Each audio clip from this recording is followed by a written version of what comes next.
मेरी शादी लगभग 1 साल पूरा होने वाला है। इस लव स्टोरी की शुरुआत होती है जब मेरी विवाह हुई थी। जब मैं पहली बार दूल्हा बनकर ससुराल गया तब मैं थोड़ी देर तक अपनी नज़र उठाकर किसी की तरफ भी नहीं देखा।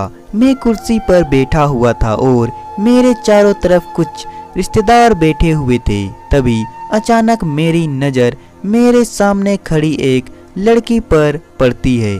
वह बहुत खूबसूरत लड़की थी।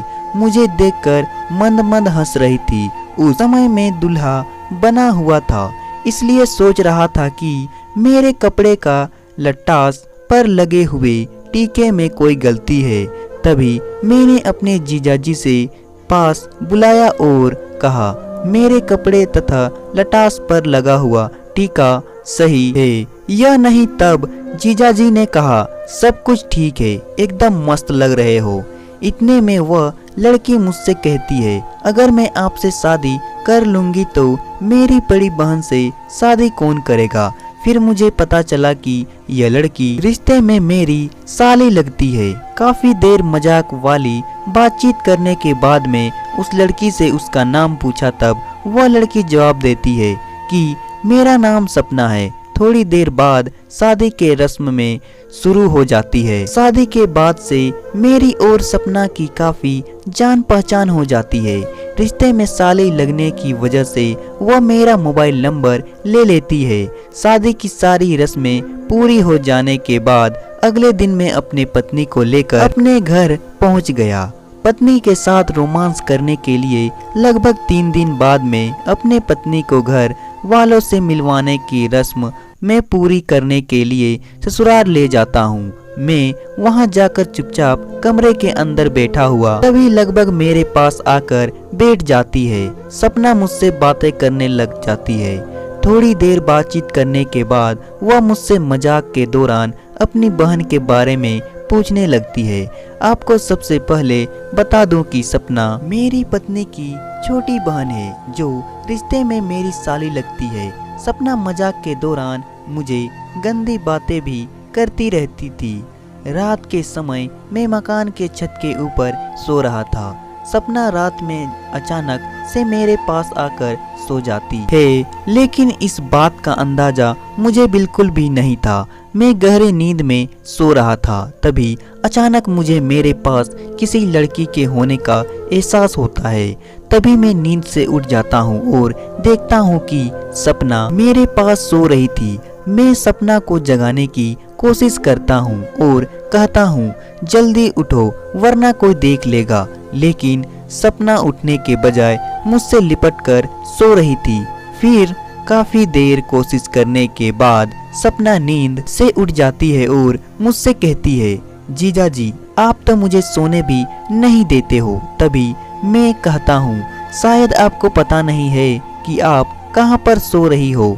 इसके बाद सपना ने कहा, मुझे अच्छी तरह से पता है कि मैं मकान की छत के ऊपर आपके पास सो रही हूँ। तभी मैंने कहा, आप चुपचाप नीचे जाकर सो जाओ और मुझे सोने दो। तभी सपना कहती है, मैंने मकान के छत वाले गेट को लॉक कर दिया है। अब कोई भी व्यक्ति मेरी इजाजत के बिना ऊपर नहीं आ सकता है। इतना सुनने के बाद मुझे भी थोड़ा आराम महसूस हुआ। मैंने सोचा कोई व्यक्ति छत के ऊपर आने से पहले गेट का लॉक खोलना चाहेगा, लेकिन उसकी चाबी सपना के पास है। इसके बाद क्या था, मैं भी पूरी तरह से निडर हो गया। काफी देर तक दोनों रोमांस भरी बातें करते रहे। थोड़ी देर बाद सपना मेरे गले से लिपट जाती है और अपने दिल की सारी बातें मुझे बता देती है। इन्हीं बातों के दौरान वह मुझसे कहती है कि मैं तुमसे अपनी जान से ज्यादा प्यार करती हूँ। तुम मुझे बहुत अच्छे लगते हो, लेकिन इसलिए ही मैं तुम्हारे करीब आना चाहती हूँ। इतना कहने के बाद मैं सपना को कर लेता हूँ। रोमांस करते समय हम दोनों मजाक भी कर रहे थे। रात के लगभग 2 बज चुके थे। इसके बाद मैंने सपना से कहा, अब मुझे नींद आ रही है, इसलिए तुम भी चुपचाप सो जाओ। सपना कहती है, नहीं, आज रात भर मुझे आपके साथ बात करनी है। रात भर बात करने के बाद मैंने सपना से कहा, सुबह के 4 बज गए हैं, तुम चुपचाप नीचे चली जाओ। इतना कहने के बाद सपना मुझे एक किस करके चुपचाप नीचे चली जाती है। अगले दिन मैं अपनी पत्नी को साथ लेकर अपने घर चला जाता हूँ। मुझे घर जाते हुए देखकर सपना के चेहरे से मुस्कान चली जाती है और वह मुझसे नाराज हो जाती है, क्योंकि मैं रात के समय सपना को बताया था कि मैं आपके यहाँ 2 दिन रुकने के लिए आया हूँ। लगभग 1 घंटे बाद में अपने घर पहुँच जाता हूँ। घर पहुँचने के बाद भी मेरा मन सपना की ओर खींचा जा रहा था।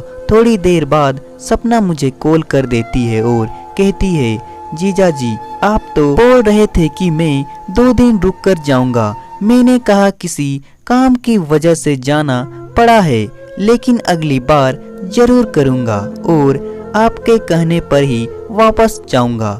थोड़ी देर और बातचीत करने के बाद सपना कॉल डिस्कनेक्ट कर देती है। नई शादी होने की वजह से मुझे एक साथ 2 लड़कियों का प्यार मिल रहा था। एक तरफ मुझसे प्यार करने वाली मेरी पत्नी और दूसरी तरफ प्यार करने वाली मेरी साली है। दोनों ही मुझे अपनी जान से ज्यादा प्यार करते हैं। लगभग 3 महीने बाद में सपना से बात करके अपनी ससुराल पहुंच जाता हूं। उधर सपना को पहले पता था कि मैं उससे घर आने वाला हूं, इसलिए सपना ने पहले ही मेरे सोने के लिए व्यवस्था कर रही थी। पहले की तरह इस बार भी सपना मेरे ही बिस्तर में मेरे साथ बातचीत कर रही थी। सर्दियों का समय होने के वजह से हम दोनों एक ही कमरे में सो रहे थे। आज भी मैं और सपना एक दूसरे से मुलाकात करते रहते हैं। साली होने की वजह से मुझे भी उसके बिना रहा नहीं जाता है और उससे मिलने के लिए किसी भी बहाने से उसके घर पहुंच जाता हूं। आज भी हम दोनों हर महीने में 2 मुलाकात जरूर करते हैं। तो दोस्तों कहानी पसंद आए तो वीडियो को लाइक करें और साथ ही साथ चैनल को सब्सक्राइब भी कर दे।